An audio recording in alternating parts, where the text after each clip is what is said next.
Good morning. இப்போ பார்க்க போகிறது 10th மேக்ஸில் மென்சுரேஷன் டாப்பிக்கில் exercise 7.4 first question. An aluminum sphere of radius 12 cm is melted to make a cylinder of radius 8 cm. Find the height of the cylinder. என்ன question கொடுத்துருக்காங்கன்னா, ஒரு aluminium sphere இருக்குது, அதோட ரேடியஸ் எவ்வளோ இருக்குது, 12 cm இருக்குது. அதை நம்ம என்ன பண்ண போகிறோம்னா மெல்ட் பண்ண போகிறோம். மெல்ட் பண்ணி அதை ஒரு சிலிண்டராக மாற்ற போகிறோம். ஓகேங்களா? இதில் ரேடியஸ் வந்து 12 சென்டிமீட்டர் இருந்தது, இப்போ மாற்ற போகிறது 8 சென்டிமீட்டருக்கு மாற்ற போகிறோம். அப்போ அதோட ஹைட்டு என்ன இருக்கும் அப்படிங்கிற மாதிரி கேட்டிருக்கான். ஓகேங்களா? ஜஸ்ட்டு கிவன் டேட்டா எழுதிக்கங்க. Solution: let radius of aluminium sphere be 6.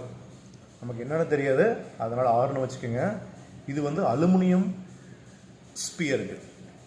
அடுத்தது let radius and height of cylinder, அதுக்கு வந்து பார்த்தீங்கன்னா ஸ்மால் ஆரும் ஸ்மால் ஹெச்சும் வச்சுக்கோங்க. ஓகேங்களா? இப்போ ரேடியஸ் ஆஃப் அலுமினியம் ஸ்பியருக்கு ஃபார்முலா, அதாவது வேல்யூ நமக்கு என்ன கொடுத்துருக்காங்கன்னா R = 12 சென்டிமீட்டர் கொடுத்துருக்கான். Radius of aluminium sphere. அதே போல் ரேடியஸ் ஆஃப் சிலிண்டரு, அதோட value small R = 8 centimetre convert பண்ணணும்னு சொல்லியிருக்கான். இப்போ volume of cylinder = volume of sphere. சிலிண்டரை தான் என்ன பண்ண போகிறோம், ஸ்பியராக மாற்ற போகிறோம். அப்போ இதில் என்ன இருக்கோ அதில் தான் அதுவும் அந்த வால்யூம் இருக்குங்கிறான். அப்போ வால்யூம் ஆஃப் சிலிண்டருக்கு ஃபார்முலா πr²h, வால்யூம் ஆஃப் ஸ்பியருக்கு ஃபார்முலா 4/3r³. ஓகேங்களா?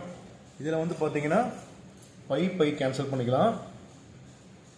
நெக்ஸ்ட் வேறு எதாவது கேன்சல் ஆகுமானா வேறு எதுவும் கேன்சல் ஆகாது. அப்போ r²h = 4/3 கேபிட்டல் R³.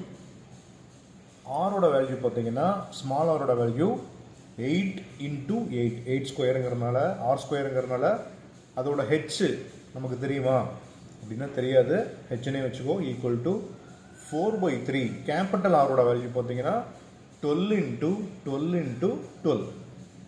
ஓகேங்களா? இந்த 3யும் இந்த 12 அடிச்சுக்கோ, 4 டைம்ஸ் வரும்.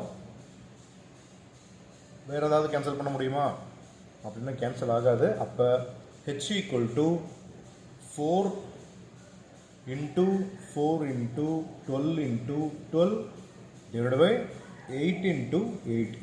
சிம்பிளிஃபை பண்ணால் இதை கேன்சல் பண்ணால் 2 டைம்ஸ், இதை கேன்சல் பண்ணால் 2 டைம்ஸ், இந்த 2யும் 12யும் கேன்சல் பண்ணால் 6, இந்த 2 12 கேன்சல் பண்ணால் 6. அப்போ h = எவ்வளோ கொடுத்துருக்கான், 6 × 6.